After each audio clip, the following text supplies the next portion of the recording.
Bueno, vamos entonces ahora a trabajar un poco con las aplicaciones de cómo podemos usar los números complejos, ¿sí? Para poder primero ver esa aplicación, vamos a hacer una breve descripción de lo que son las senoides, ¿sí? Entonces, aplicaciones, senoide, una corriente que varía con el tiempo, que es lo que se conoce como la corriente alterna, produce una señal llamada senoide. ¿Por qué tiene este nombre? Porque tiene la forma de una función seno o coseno. O sea, las funciones seno o coseno son las que su representación es una forma sinusoidal, ¿sí? Una sinusoide. Por eso se llama senoide, ¿sí? Acá lo que les representé, una senoide sobre la tensión o voltaje, V sub T, el voltaje, V sub M por el seno de omega T más theta, ¿sí? En este gráfico hay representadas dos senoides, ¿sí? Esta que está en negritas, que vendría a ser la que está dibujada acá, ¿sí? Con esa forma sinusoidal. Y después tenemos esta que está en azul, que vendría a ser, le llamé B sub 1T, es B sub M seno de omega T. Esta diferente es B sub M seno de omega T más theta, ¿sí? Esta theta que está acá, lo que me da es el desfasaje que hay entre una senoide y otra, ¿sí? O sea que yo acá lo que acabo de dibujar son dos senoides con diferentes fases, ¿sí? Y esta diferencia está marcada acá, ¿sí? Algunos de los elementos que aparecen, el B sub M, que está marcado acá, ¿sí? Con esta línea punteada, B sub M y menos B sub M, vendría a ser la amplitud, que sería el máximo voltaje. Ese sería el B sub M, la amplitud. Omega es la frecuencia o velocidad angular, esta omega está acá, T es el tiempo, porque como se alterna cambia con el tiempo, omega T más theta es lo que se conoce con el nombre del argumento, y theta es la fase, ¿sí? O sea que en este caso yo se las representé a las senoides con una función seno, pero pueden venir representadas con funciones coseno, ¿sí? Y hay maneras de pasar de una función seno a una función coseno. Por eso puede venir representada con cualquiera de esas dos formas, ¿sí? Bueno, vamos a seguir ahora avanzando un poquito con estas aplicaciones. Bueno, seguimos. Primero les puse un par de fórmulas para convertir de coseno a seno y de seno a coseno, porque habíamos dicho que las senoides podían venir representadas por un seno o por un coseno. ¿Sí? Si tengo, por ejemplo, coseno de omega t, y lo quiero pasar a seno, sería seno de 90 menos omega t. Y si tengo seno de omega t, sería coseno de 90 menos omega t. O sea que a 90 le resto lo que me dice acá. Si acá tengo omega t más phi, restaría 90 menos omega t más phi. Y así sucesivamente, ¿sí? Y bueno, y ahora sí, vamos a mirar un poquito la parte de fasores, que es para lo que estuvimos trabajando en la parte de número complejo. Un fasor es un número complejo que va a representar la amplitud y la fase de una senoide, ¿sí? O sea que cuando a mí me den una senoide que me puede estar representando la tensión, por ejemplo, o la corriente, ¿sí? Va a haber senoides que representen diferentes cosas, a través de los fasores ustedes van a poder operar, ¿sí? Con las senoides en una forma más sencilla usando números complejos.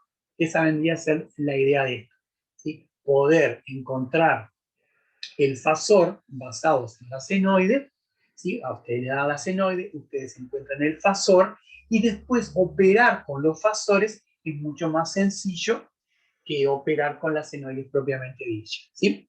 Eso es lo que quería ver, ¿tá? Entonces, voy ahora a hacerle la justificación de cómo pasar de la senoide al fasor.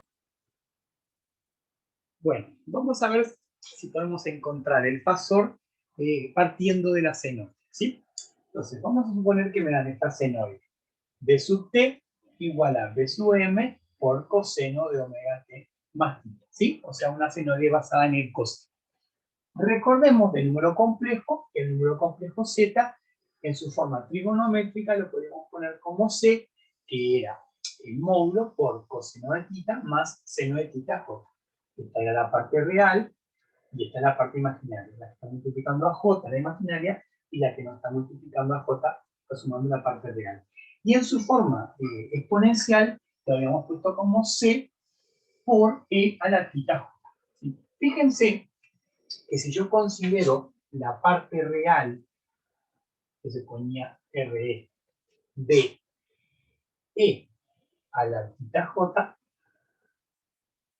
la parte real de esto vendría a ser el coseno de tita. ¿Sí? Y la parte imaginaria de e a la tita j es el seno de tita. ¿Sí? Esta es la parte real y esta es la parte imaginaria. ¿Sí? Estoy dejando afuera el c, que es el número que está multiplicando. Solamente considero la exponencial, su parte real vendría a ser esta parte y su parte imaginaria vendría a ser. ¿Sí? Entonces, si en vez de tener coseno de tita, tengo coseno de omega t más tita, tendríamos que la parte real de e a la omega t más tita sería el coseno de omega t más tita. ¿Sí? La parte real de la exponencial, ¿sí? Que me representa, perdón, la parte real de acá arriba es todo esto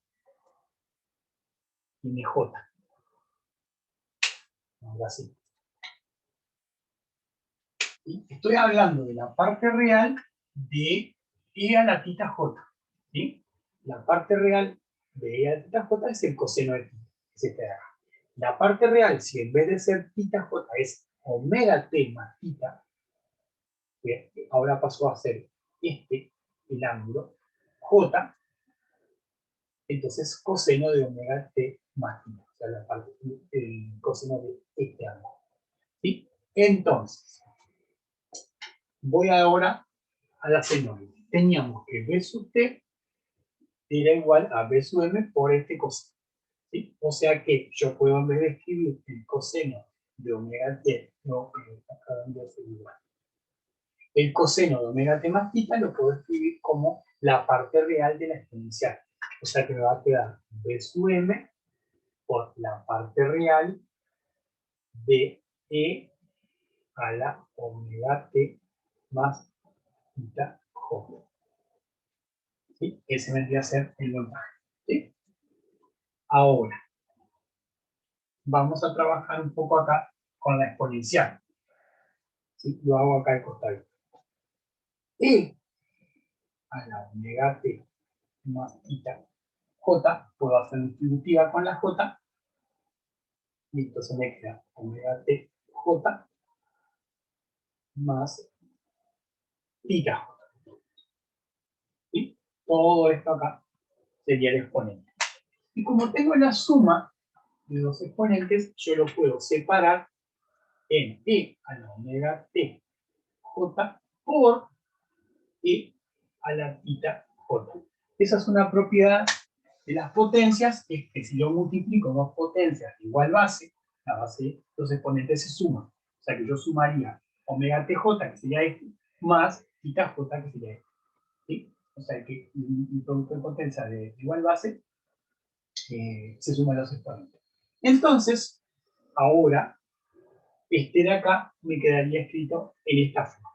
¿Sí? O sea que voy a escribirlo acá y después borramos y vamos para arriba. Me quedaría b sub m, la parte real de e a la omega t j por e a la tita j. ¿Sí? A esto vamos llegando, ¿sí?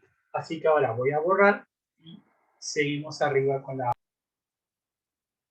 Bueno, pasando al limpio lo que veníamos, ahí hemos llegado a que el voltaje, y empieza la senoide, B sub t es igual a B sub m por la parte real del producto de las dos exponenciales. ¿Sí? Paso para adentro este B sub m, ¿sí? Que es un número real, y me queda que la parte real del producto de estos tres vendría a ser el voltaje, la senoide, ¿sí? ¿Qué es lo que hacemos ahora? Le voy a llamar V a el B sub M, a este, multiplicado por este. O sea, B sub M por ohm. Acá me equivoqué. B sub M por E a la tita J. A B sub M por E a la tita J, a eso le voy a llamar 1. ¿Sí? 1. Y dejo la otra exponencial, que es la exponencial que depende del tiempo, porque está el omega t, esta exponencial no depende del tiempo. ¿Sí? Entonces, a él le llamo V al producto de B sub M por E a la tita J y dejo la otra exponencial. ¿Sí? Entonces, fíjense, si yo le llamo V a ese producto, me va a quedar que la senoide es la parte real de V por esta exponencial. A esta V se la conoce como el fasor. O sea que V es la representación fasorial de la senoide. V sub T. O sea, la representación fasorial de la senoide de V sub T es esta V que encontramos acá, que si ustedes se fijan es un número complejo porque tiene el formato de un número por E a la tita J, que si recuerdan en polares, esto lo podemos escribir como B sub M, ¿sí? Módulo y argumento tita. O sea que el complejo B sub M, que es lo que nosotros habíamos llamado el C, y argumento tita, es el fasor. ¿Cómo hacemos después para encontrar la senoide? Multiplicamos el fasor por la exponencial de omega tj y a eso le calculamos la parte real. La parte real de lo que me dé el producto del fasor por la exponencial, ahí obtengo la senoide. ¿Sí? Voy a hacer un pequeño resumen para que vean de lo que salimos, de lo que llegamos, y lo que ustedes en general van a hacer. Bueno, resumiendo, para obtener la senoide se multiplica el fasor, que nosotros le habíamos llamado V, por el factor de tiempo que era la exponencial e a la omega tj. Y después que hacemos ese producto, se toma la parte real. Yo acá hice una representación, el eje imaginario, el eje real. Acá tenemos representado el fasor V, ¿sí? Cuyo módulo es B sub M y su argumento tita. Entonces, dada la senoide, B sub T igual B sub M coseno omega T más tita, en su representación temporal, porque depende del tiempo, podemos obtener el fasor V en su forma de número complejo, módulo y argumento B sub M, que vendría a ser la amplitud que tenía la senoide, y tita, que vendría a ser la fase. O sea que si a mí me da la senoide, directamente yo puedo encontrar el fasor de esta manera. Y esta vendría a ser la representación fasorial. Voy a poner un ejemplo con números para que vean que es bastante sencillo pasar de la senoide al fasor. Bueno, vamos a hacer dos ejemplos. Uno con la intensidad de la corriente y otro con el voltaje. ¿Sí? Vamos a encontrar el fasor de la intensidad de la corriente y el fasor del voltaje. Y vamos a suponer que la intensidad de la corriente viene dado por esta senoide, 6 coseno de 50t menos 40, y tengo que encontrar el fasor. Entonces, directamente, lo único que tengo que hacer es utilizar la fórmula. Bueno, y la fórmula me decía que el fasor I, nosotros lo habíamos visto para V, era el módulo, o sea, la intensidad máxima en este caso, 6, y el argumento, que en este caso es el pi. Acuérdense que este vendría a ser omega 50 t más el phi, o sea que el phi vendría a ser menos 40. Y este vendría a ser el I sub m, la corriente máxima. O sea, el I sub m, que vendría a ser la corriente máxima, 6, el omega es 50, y el phi es menos 40. ¿Sí? Reconociendo en la senoide de cada uno de los componentes, podemos escribir el fasor. En el caso del voltaje, como me lo dan a través de una función seno, yo necesito primero pasarlo a una función coseno porque nuestras fórmulas vinieron dadas por la función coseno. Pero recordando que el seno de un ángulo, vamos a llamarle seno de alfa, es igual al coseno de 90 menos alfa, seno de alfa es igual al coseno de 90 menos alfa, vamos a hacer la transformación primero acá. O sea que vamos a poner menos 4, seno, y todo esto de aquí es lo que yo le estoy llamando alfa. Entonces yo voy a poner 90 menos todo eso. Sería 90 menos 30t menos 50. ¿Sí? Entonces, perdón, cuando le hago esa conversión, acá pasa a ser un coseno. Entonces me va a quedar menos 4 coseno de 90 menos, vamos a hacer un paso previo, 90 menos 30t y menos por menos me queda más 50. Entonces ahora sumo el 90 y el 50 y me queda que b es igual a menos 4 coseno de menos 30t más 140 grados. Entonces, ahora, de vuelta, tenemos, por un lado, el b sub m, que es menos 4, omega, que es menos 30, y tita, que es 140. Tita, omega, y el voltaje máximo. Por lo tanto, este sería, perdón, vamos a llamarlo B sub T acá, para no marearnos, B sub T, B sub T, B sub T, B sub T. ¿Sí? Esta es la forma temporal porque depende del tiempo. Y el fasor, que nosotros habíamos llamado V, es la amplitud, que vendría a ser el módulo en el ángulo complejo, menos 4, y el argumento es el tita, que sería 140 grados. O sea que encontramos los dos fasores, el de la corriente para la senoide I y el del voltaje, el fasor para el voltaje B sub. ¿Sí? Esta es la forma de encontrar el fasor. Después, cuando ustedes tengan que sumar, por ejemplo, dos voltajes o dos intensidades de la corriente, la ventaja es que si encuentran los fasores, es más fácil sumar los fasores en números complejos que la senoide, ¿sí? Que esa es una de las aplicaciones que en el taller ustedes van a hacer.